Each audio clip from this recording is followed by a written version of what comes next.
Okay, very warm welcome to you all for a special seminar. This is the Study of Religions Department holds what we would call a postgraduate seminar every Wednesday. And now and again, what we like to do is we like to invite speakers to come and speak about their current projects or a book that they have just published. In order for us to learn a little bit about their subject, but more specifically to try to understand any kind of special tactics that they have used in putting forward and their academic work. And so today we're very lucky to hold this book talk, this seminar, in conjunction with the LGBT plus staff network here at University College Cork.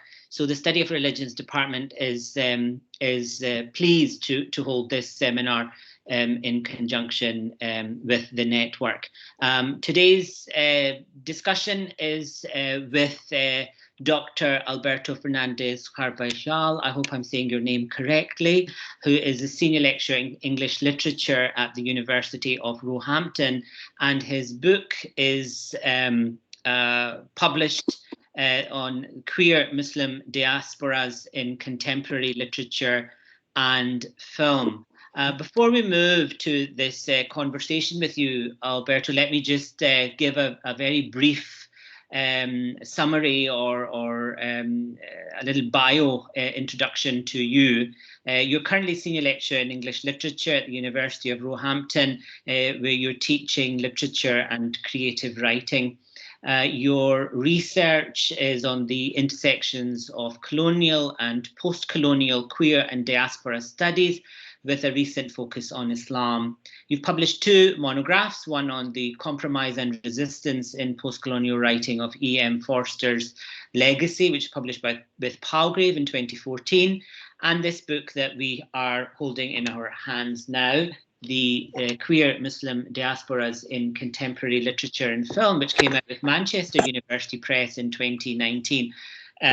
You're working on a project, as far as I remember, on the notion of transversality, and it explores how queer and trans Muslims depict themselves and are depicted by others across literature and the arts. And you're also exiting the vice chair of the Post-Colonial Studies Association in the UK. So the format of this is going to be a format of a conversation.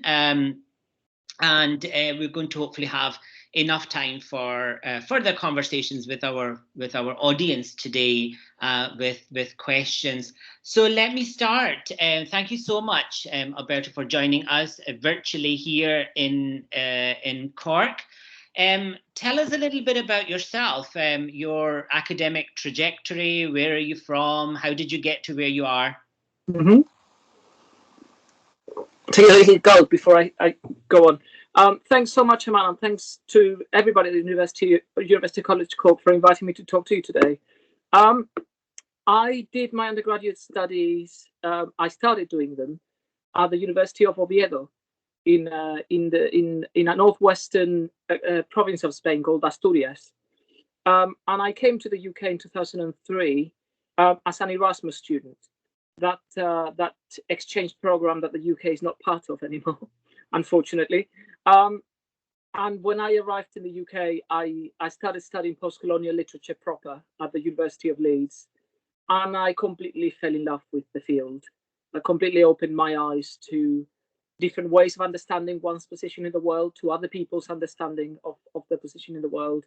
And so I did an MA in post-colonial literary and cultural studies. Could you tell us very briefly, Alberto, in a nutshell, how you would categorize post-colonial studies, or would you define it, if you could, briefly, for some of our audience members who may have no idea what this means? Post-colonialism. So post-colonial can have two meanings. It can be after. It can mean literally after the end of empire. So it can attend to the depiction or to the politics of any given country after the end of colonialism. but it can also be understood in a more epistemic manner, to do with, anti-colonial resistance and a position of opposition to the politics of empire. So I became really interested in that as an undergrad. I did an MA in it, and then a PhD in English literature, looking at the connections between colonial and post-colonial literature. And this book really came out of a 3-year postdoc fellowship that I had, based at the University of Leicester, from the Liverhulme Trust. It was an early career fellowship that lasted from 2014 to 2017. And those 3 years of research were, marvelous, because it allowed me to tap into this topic that I thought was, at the time, quite neglected in scholarship. And actually, when it came out, I mean, it came out in 2019, so it feels like, I call my books my brainchildren. And when you publish them, they go out in the world, and when you revisit them afterwards, you almost revisit them with a sense of wonder of, oh, did I write that? Is that my work? So it feels like I wrote that a little while ago, but when it first came out, I have the sense that this was the most important thing that I'd done to date. That this was something that could potentially make a difference to people. So I felt quite proud of it. I think aspects of it could have been a bit sharper, because I wrote it very fast, and I was conscious that I was speeding through some of the material. And obviously, not obviously, something I probably need to disclaim quite directly. My background is not in Islamic studies. I'm by training a post-colonialist. So I was approaching the category of Muslim from a more kind of like ethno-religious perspective, a more political and cultural perspective, and from a position of political resistance to the biases of Western discourses about Muslims. Okay, so maybe if we could move to the subject. Mm-hmm. Tell us a little bit about how you piece together this idea of queer Muslim diasporas. Maybe talk a little bit about what is contemporary literature and kind of the idea of the film, and we'll get into the specifics from chapter to chapter. Don't worry, you're not going to just get away with it that easily. But I'm interested in the kind of framing and why this subject would be of interest. Okay, I think I find intersections really interesting, and I think there's something quite specific about this intersection that I think is very relevant to our contemporary times. The idea that people can have these identities that in kind of macro political or kind of public discourses are often constructed as separate from each other or as incompatible with each other, that actually are a matter of everyday life for people who have them, who subscribe to them. So I thought that the anti-normative sexual orientations that are implied in the term queer, and the identity of the political and cultural and religious identity of Muslim, and the issue of migration, of collective but also individual migration from one culture to another, from one country to another. I thought this, the way that these three kind of social phenomena intersected with each other and became interwoven with each other was really interesting to our contemporary issues of identity politics, because I don't like using the word deconstruction lightly, but it did start challenging in some significant ways that kind of hermetic and exclusive understanding of identities, and how these identities are often pitted against each other and understood, along a single axis. So people end up doing single issue politics. And I think that, and I was very interested in thinking, what about that intersection of anti-normative sexual orientation, of faith, of migration, and how can we get to have a more nuanced understanding of people's identification along these lines. So is the identification then queer Muslims? Is it politically charged then? I think most definitely, yes. Okay, could you say a little bit more about that? Yes, sure, by all means. I think, I mean, since at least in the UK, since the 1980s, the category of Muslim has become really politicized. But I think it's a complex one that most people don't actually think about critically, or with enough nuance. I think there are people who identify as a Muslim from a more strict religious perspective. There are people who see it more as a political category, and allows them to position themselves in the world of politics and in terms of the solidarities and the political leanings.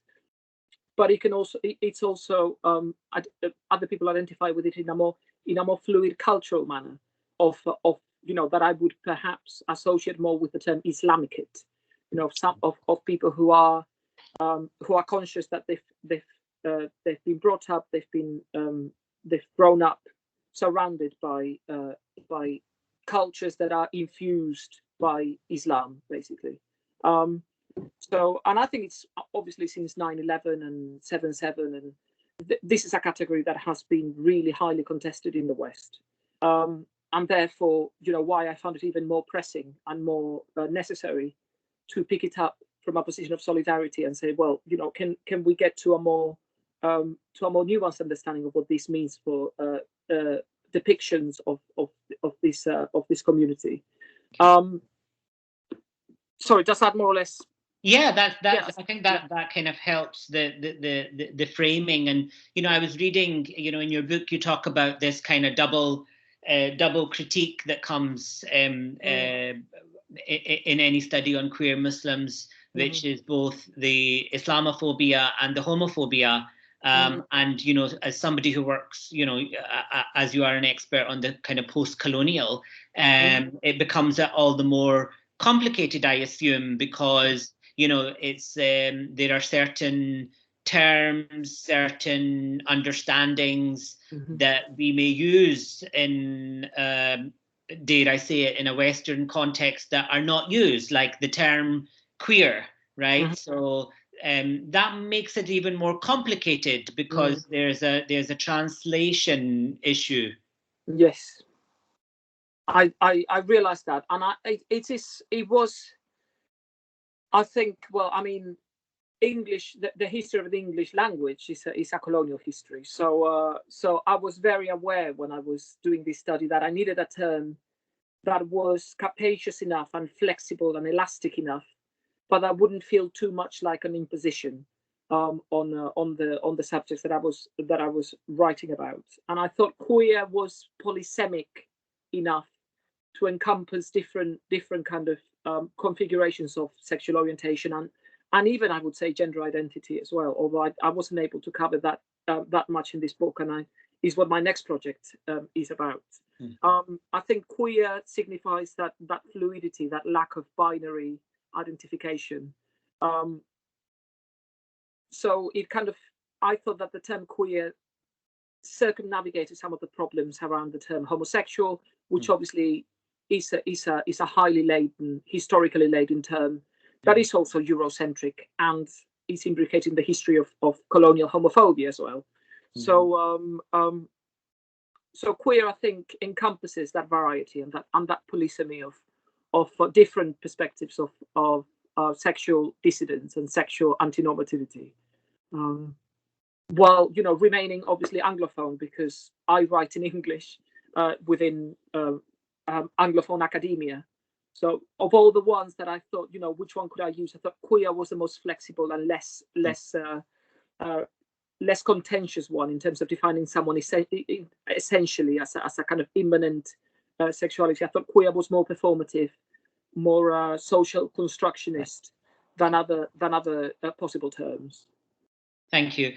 Can we move to some of the you have such a diverse range in this book, as I was reading this, and actually I teach a course here in the study of religions on film, on Islam and film and media and music, and you know, I got my students to read some of your work here, and as I was reading it, I just thought there's you have such rich kind of diverse examples, and you know, in your conclusion you talk about that, but let's go through some of these examples. In part one, you have a queer inter-ethnic desire.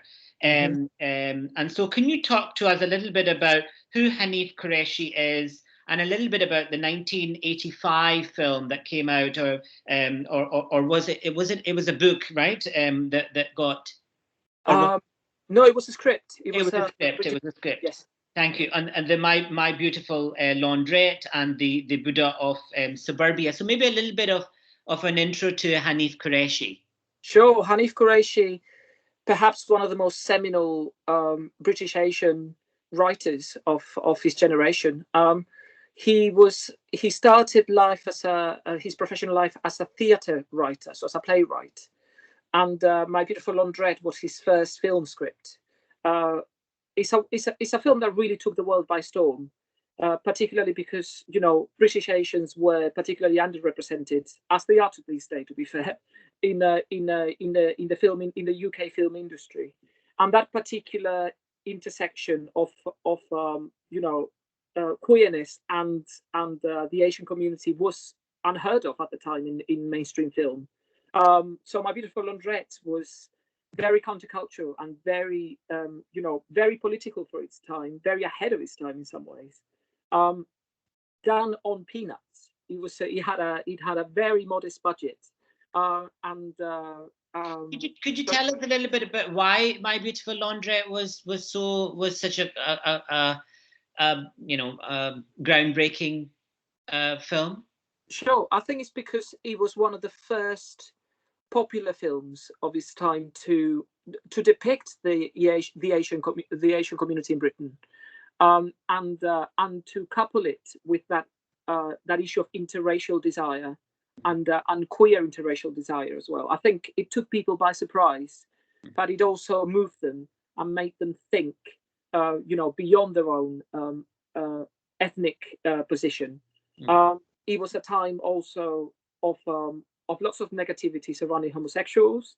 It was the time of the onset of the AIDS epidemic, and here was a film that actually was celebrating relationships between men across racial divides as well, and that, you know, doesn't victimize them, doesn't turn them into you know, into victim figures.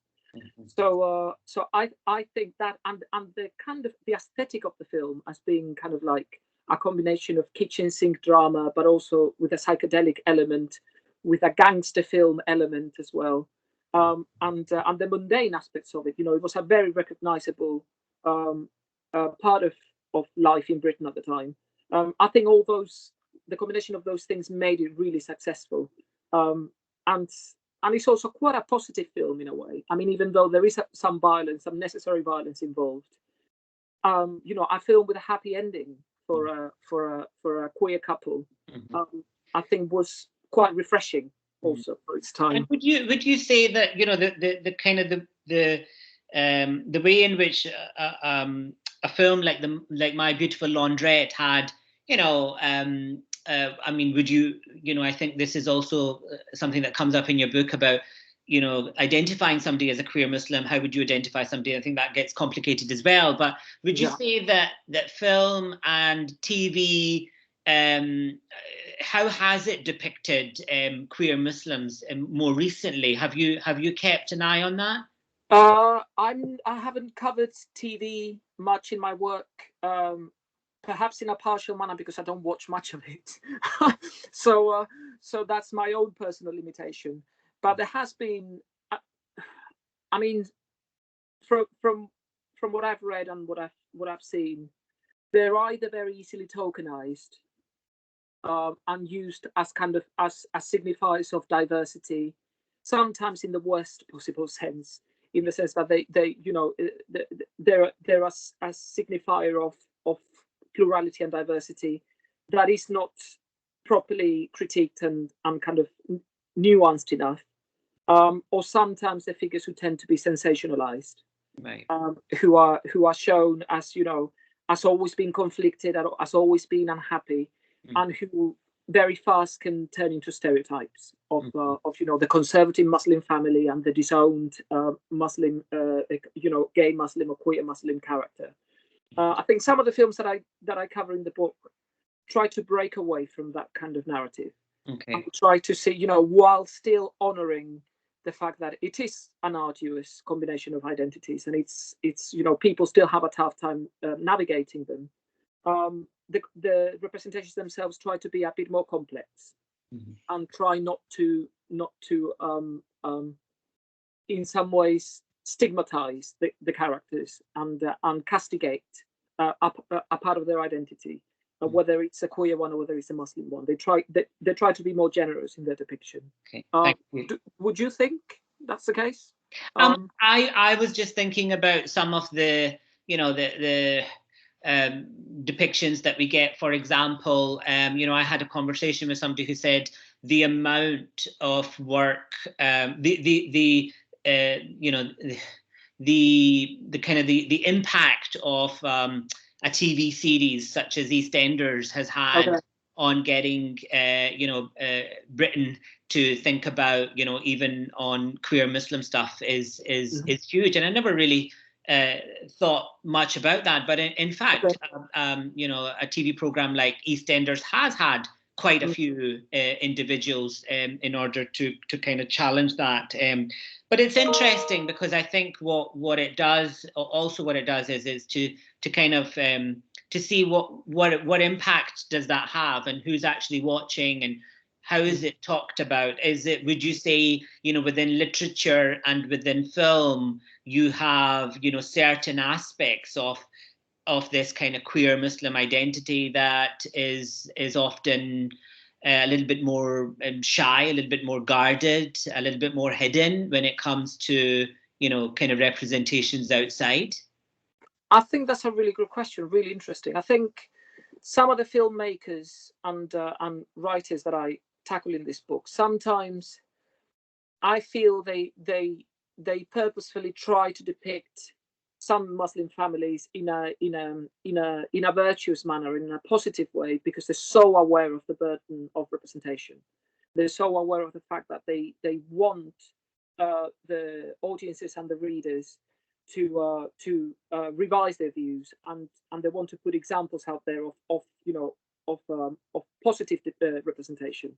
And I'm thinking particularly of the film Three Veils, in which there is a Muslim girl who I probably should have issued a trigger warning, gets raped in the film. And when I gave a paper on this film in a university, I mentioned that, you know, that her family in the film actually they disowned the man who raped her, and they consoled her, and they didn't make any issues with the fact that, you know, she had this traumatic experience. And the person who invited me to give the talk, and who's an Arab, she said, well, actually, you know, the way that that issue was dealt with is perhaps too idealistic and too utopian. And if this had happened in a real life context, it may have been a bit more politically fraught, and in terms of, you know, how the family would have responded to her plight. Right. But I think the filmmaker was brave enough still to. I mean, that kind of leads me to a question for you then. You know, I'm trying to think of different fields and different approaches to, you know, working on community. Yeah. So do you ever get the question that, you know, you're kind of looking at this non-real, you know, this kind of unreal? Is it real? Is it not? You know, looking at literature, you're looking at films where people are kind of acting, and how can you come up? I mean, you know, clearly a social justice streak in you that you want to talk about about queer Muslims, and you want to help, but could somebody critique you and say, well, this isn't really quite real? So, you know, My Beautiful Laundrette, or, you know, what these people are showing. I mean, how would you respond to that? It's funny, it's not a kind of question I've really had before, but I suppose it's because I work in the field of literature and film and talk to literature scholars and film scholars. I guess I would say that literature, the medium of fiction, the medium of literature, and the medium of film may not be reality, in the sense that, you know, it's not necessarily always mimetic, lifelike, or an accurate representation of reality. But it's been, since literature has existed and since film has existed, it is a place where humans go to sort out their ideas and their identities, and they become places of debate and places where things are tested out, either to depict things as the writers and the filmmakers think they should be, or to start a debate about things that are complicated in real life. Right. So I think, you know, if you think about when people want to find out how the Victorians lived, or how you know, people of the past lived, literature offers a lot of information about that, and historians often go back to literature and to film, to find out how people lived and what they made of their societies as well. I guess I was also just thinking about the way in which a series like Bridgerton on Netflix, oh my goodness, has raised all sorts of questions for us in terms of race and racism, and kind of looking at, you know, kind of issues of whiteness. So I think that kind of is an interesting angle to look at it. Can we move to Ian Iqbal Rashid's poetry and films? Could you give us a brief on Ian Iqbal Rashid? Yes, sure. He can I call him Ian, because I do know him? He's I don't want to keep referring to him by surname. He's a member of the Ismaili, so the East African Ismaili diaspora. He started off as a poet, so his first artistic creative work was as a poet.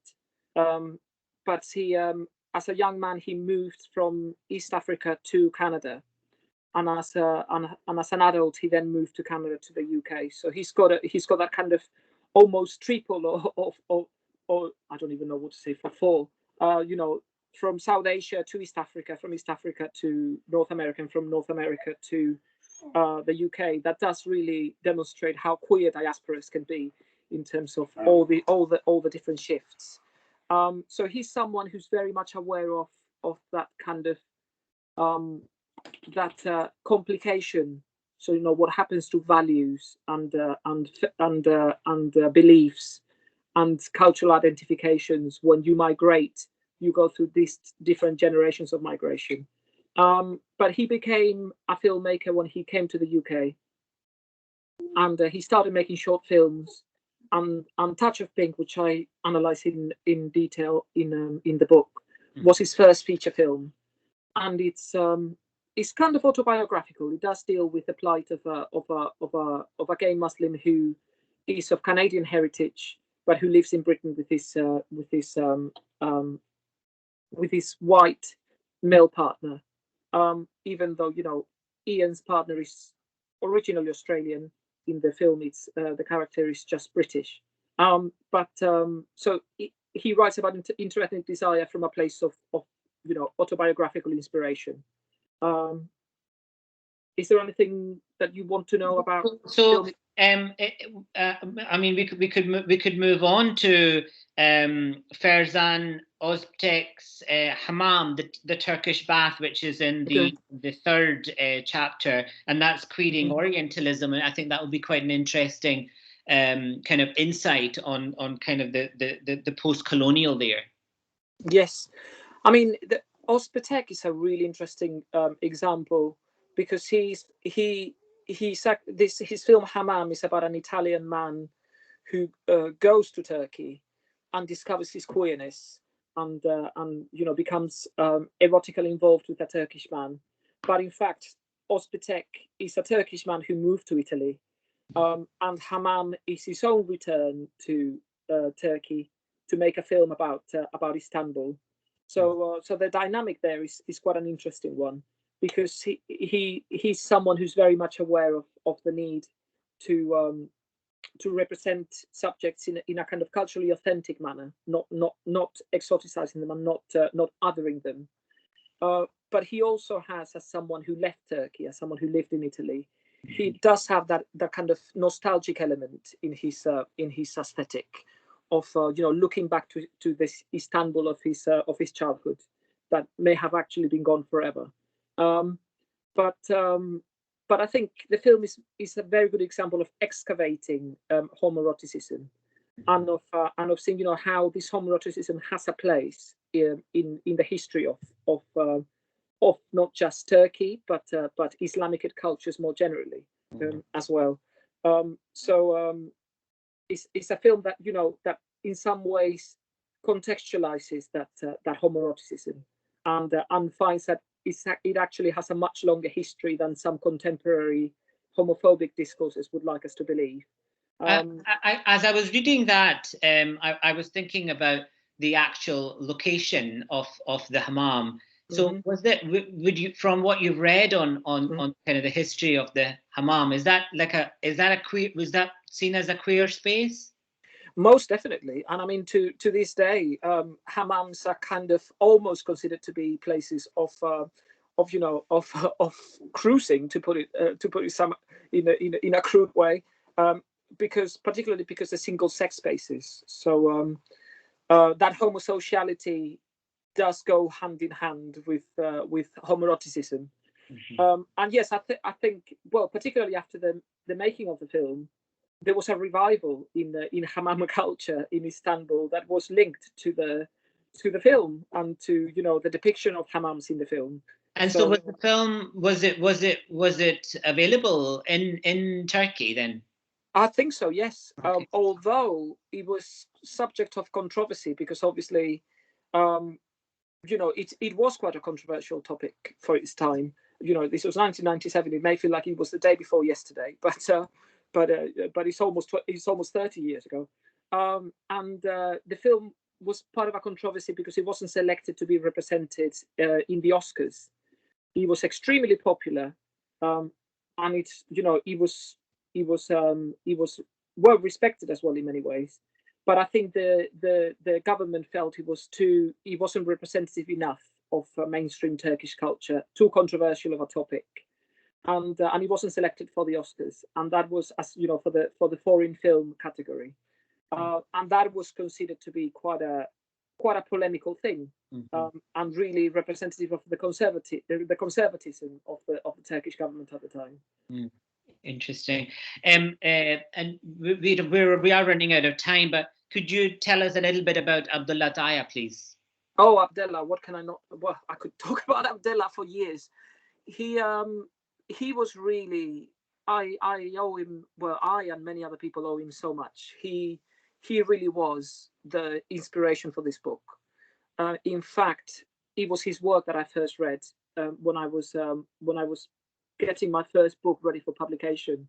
I discovered his novel Salvation Army.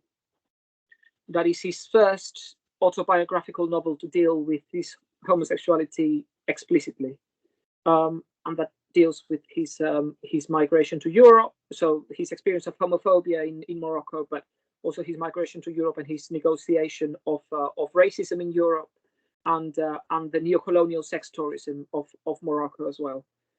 So he's the one who got me thinking about why don't we read more about these topics in academia? Why are there no more studies of this intersection of queerness and Muslim identities and migration? And he was the seed. He was the writer who made me think, maybe it's time to start having this kind of conversation in academia. And Alberto, tell me, as we're kind of talking about impact, so when we're talking about Ferzan, and here we're talking about Abdullah, how are they received? I mean, in Turkey or in Morocco, do you think it has an impact? Like you're saying, literature and film affects societal debates and discussion. Do you think there has been any kind of shift? I think there has been. I think filmmakers such as Ozpetek and Abdullah, they've really opened discussions up and they've given visibility to people who have tended to be quite invisible in their societies, who've been, living under the radar and repressed by official discourses and the mainstream cultures of the place. I think, yes, I mean, Abdullah goes back to Morocco quite regularly to give readings and talks. And I think he feels empowered by the fact that he's a famous writer, an award-winning writer. And that in a way protects him, thankfully. So, he's not picked on by anybody, because he would be way too polemical and way too politicized. But that also gives him a platform to vindicate his fellow Moroccans and fellow Arabs who are still suffering from homophobia and transphobia, etc. I think they definitely have made a difference. I think there's been a shift in discourse in the areas in the last 10 years that are due to people like them who have made depictions of these people much more available for global audiences. Mm-hmm. Now, you also in your conclusion of the book, you make quite clear that you wanted to challenge any kind of singular view of a queer Muslim in terms of their Muslimness. Can you tell us a little bit more about that? Sure. I mean, it's the category of Muslim. It's like, well, whose Islam are we talking about? What branch? What what practice? Who? What kind of what text do they read? Do they only subscribe to the Quran, or do they also believe in in the Hadith? Do they have any other kind of cultural texts that and religious texts that they subscribe to? So I guess I was trying to break away from a single understanding of Muslim identity that is based on the Western newspaper slogans, because everybody in the West think they know what they mean when they say Muslim, when most of the time they're subscribing to a very narrow definition of what it means, and obviously and most often a very stereotyped and very negative one as well. I think one of the most wonderful things that I learned while writing this book was the absolute richness and the nuance of Islam as a faith, and of Muslims as as world citizens. So much cultural richness and so much nuance that tends to go unseen, and that tends to be summarized in partisan newspaper slogans. And if I can, Alberto, kind of push you a little bit more on this, you talk about you make clear that you're not in Islamic studies, and that comes out in the book as well. But you clearly must know, as as a person in literature, that the impact of literature and also film affects the great and grand scholars of any religion. Do you think this will? Because there are certain shifts on certain issues, but I think this would be a highly contested issue amongst the majority of Muslim scholars. So do you think this will? Do you think films like My Beautiful Laundrette, or even aspects of EastEnders, are affecting some form of movement? I wish I could be more optimistic. I really don't think it has been that impactful. And I do mention in the book that I think religious dogma tends to be the last place where change happens. I think because people hold on to very sturdy doctrine. So I think civil rights go first, I think, and then religious belief follows. We've seen that in Christianity. We've seen that in perspectives on homosexuality in the UK, for instance. And yeah, these are religions that, for better or worse, through history have held on to heteronormative values, and so the challenge of those values takes a lot of time, several generations, and I think I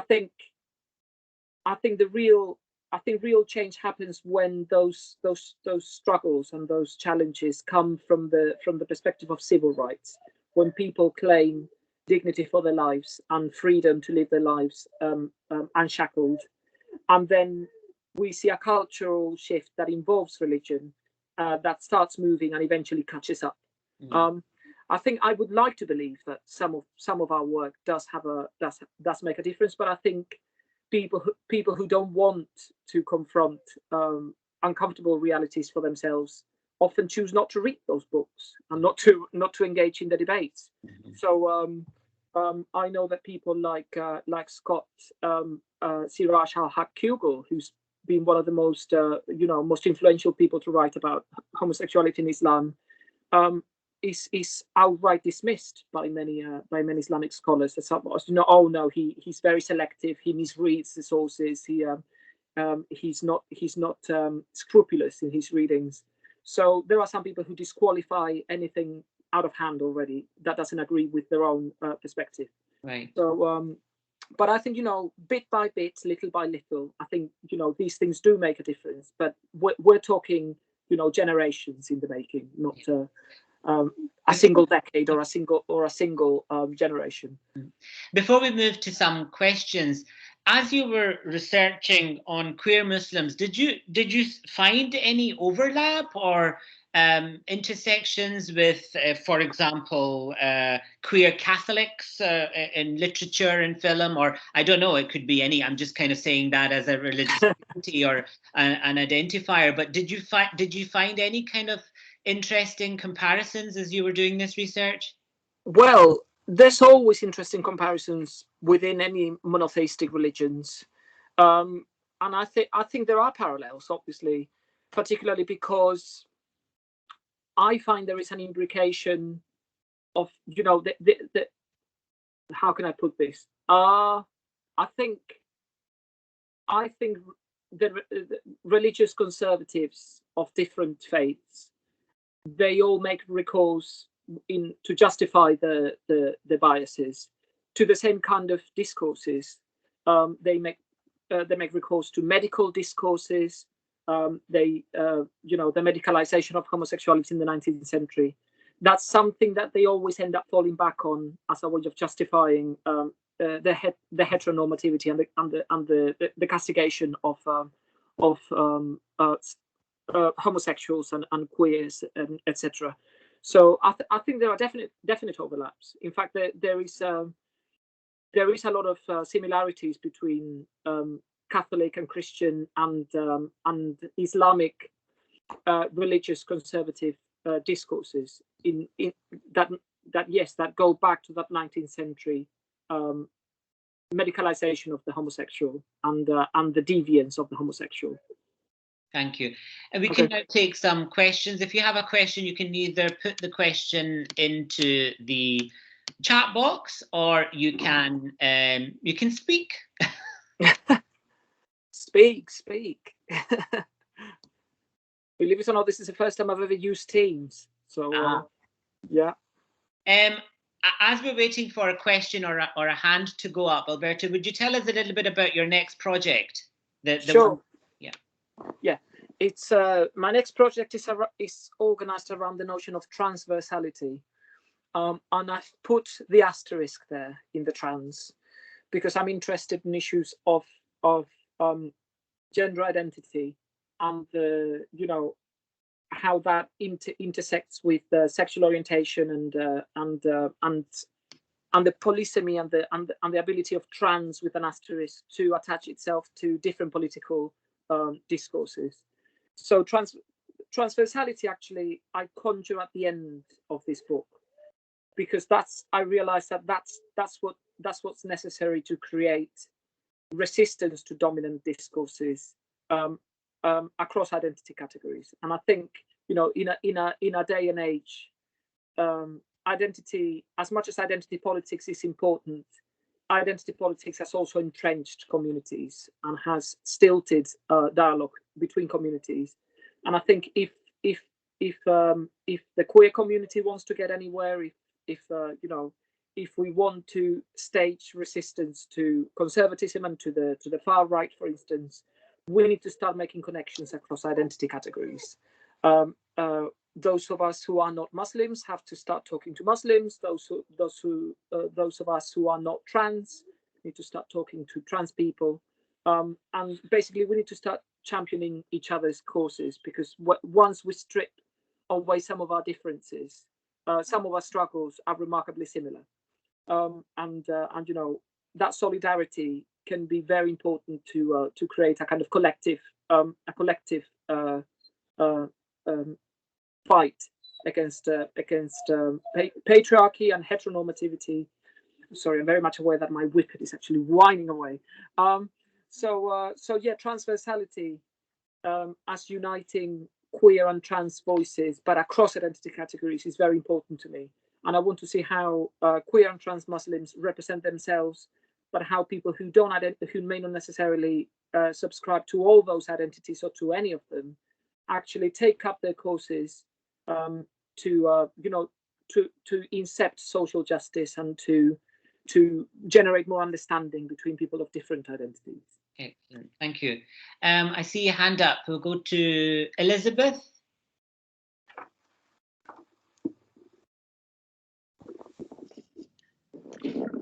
Hi, Alberto. This was fascinating.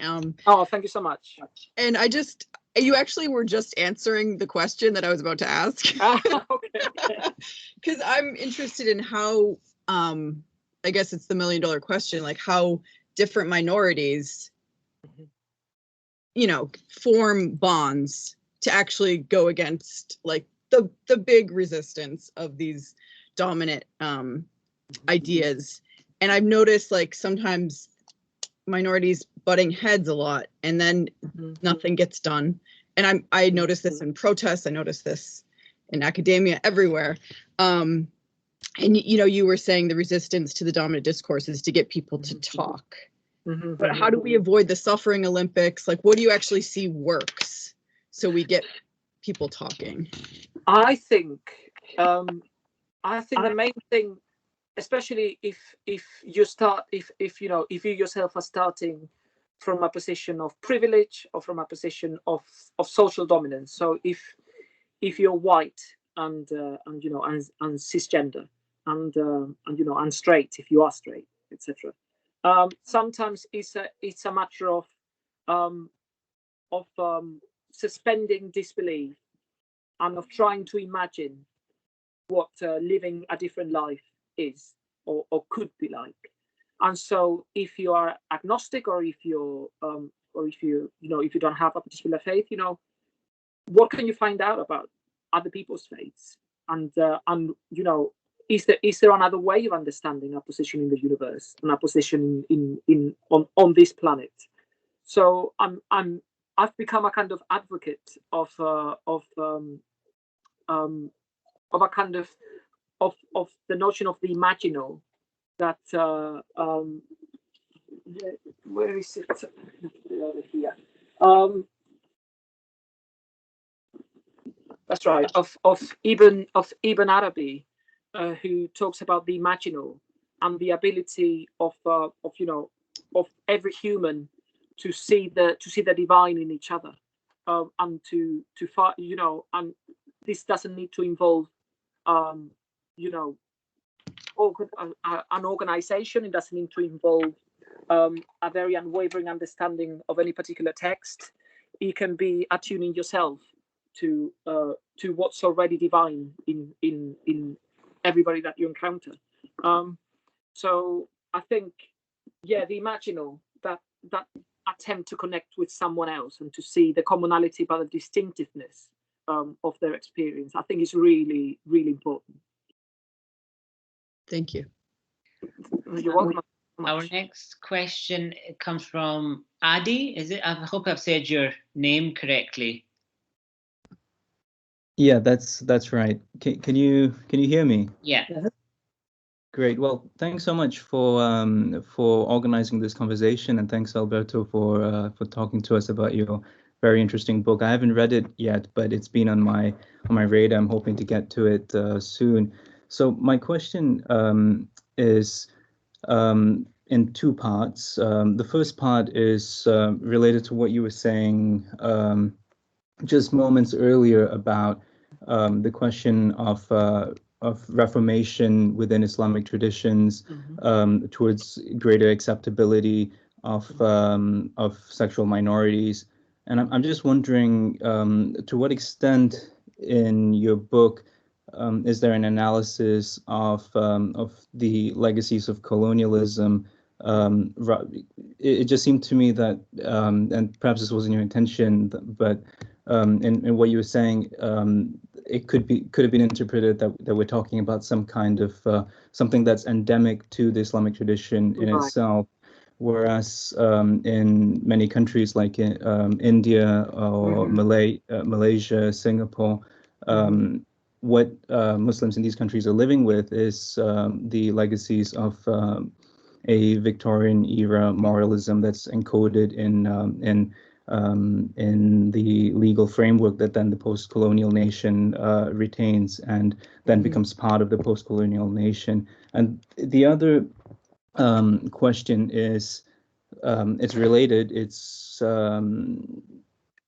whether or not you engage with concepts like homo-nationalism or Jasbir Puar's homo-nationalism or Sarah Faris's femo-nationalism, because when we think about the position of Islam in the West today, often Islamophobia functions by creating an implied victim of these dangerous Muslims who are sexual minorities or women. So I'm just wondering whether this comes up in your analysis and how you navigate that in these cultural productions. Thank you.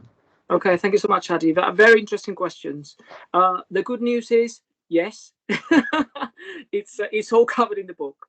I mean, I am a post-colonialist, so I was very aware when I was considering and writing this book of how prevalent colonial history still is. I mean, in India, Section 377 was debunked. The colonial era punishing of sodomy was abolished. Then it was reinstated. Then it was abolished again. And so definitely, I think the relationship between homophobia and colonialism in many countries in the world actually go hand in hand. But what I find fascinating is that inversion of the relationship between social dominance and homophobia, because a few centuries ago, the people of the West would go to places like the Arab world and the so-called Orient, looking for sexual liberation and looking for alternative sexual experiences, because these were places that were considered to be liberal and open-minded, and where people exist in this kind of sexual fluidity. Then, colonial homophobia took over in the legal systems of many of these countries, and in the post-colonial era of opposition to Western modernity, we see actually a revival of that kind of colonial homophobia in the name of being different from the former colonizers. So I find it a deep irony that is actually colonial law that is actually being defended in these cases. I think I do mention it in the book. Homo-nationalism, homonormativity, these are also addressed in the book. And I think sexual exceptionalism in the West is something that I do critique because queer Muslims have been put in this position that in some ways can be seen as enabling Western interventionism in other countries, in a kind of mutation of what Spivak said, Gayatri Spivak said, about how the white men go out into the world to save brown women from brown men. In many cases now you can see that much Western intervention in other places is justified in terms of saving gay people from gay brown men from straight white brown men. So I think these are things that are related to each other. So I do make a point of putting that kind of discourse into context, and how we can't invoke queer civil rights and yes, and we can't defend gay Muslims if by defending them we actually oppress them in terms of their faith, and of completely showing the cultures in an inferior light. That would be quite a colonial gesture if we were to do that. So that's something that I definitely try not to do in the book. Thank you, Alberto. Thank you. We are at our hour. It is now 5 p.m. Do we have any final questions that we could, if anybody wants to ask?